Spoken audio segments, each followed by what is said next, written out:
Welcome to my travel blog. আজকে day 7। আজকে আমাদের কার্গিল থেকে লে যাওয়ার পালা। সকাল সকাল কার্গিল থেকে ব্রেকফাস্ট করে আমরা বেরিয়ে পড়লাম লে যাওয়ার জন্য। পথে দেখলাম লামায়ুরু মনেস্ট্রি। লামায়ুরু মনেস্ট্রি মুলল্যান্ডে রয়েছে।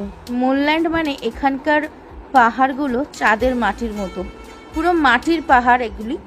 আর পাহাড়গুলোকে বলা হয় পুরো চাঁদের মাটি যেরকম হয়, সেই পাহাড়ের মাটিগুলোও সেরকম, তাই জায়গাটার নাম হচ্ছে মুলল্যান্ড। লামায়ুরু মনেস্ট্রি থেকে ভিউটা ভীষণ সুন্দর। তারপর সেখান থেকে আমরা বেরিয়ে চললাম লের উদ্দেশ্যে। রাস্তাটা ভীষণ সুন্দর। পথে পড়লো ম্যাগনেটিক হিল। এখানে গাড়ি দাঁড় করালে গাড়ি কিন্তু স্টার্ট না দিলেও অটোমেটিক গড়িয়ে যায়। আরও যে একটা কথা, লেতে কিন্তু লোকাল সাইট সিনের জন্য তোমরা বাইকও ওখান থেকে ভাড়া করতে পারো, জাস্ট লোকাল সাইট সিনের জন্য। আদারওয়াইজ যারা বাইক ট্রাভেলার তারা তো পুরো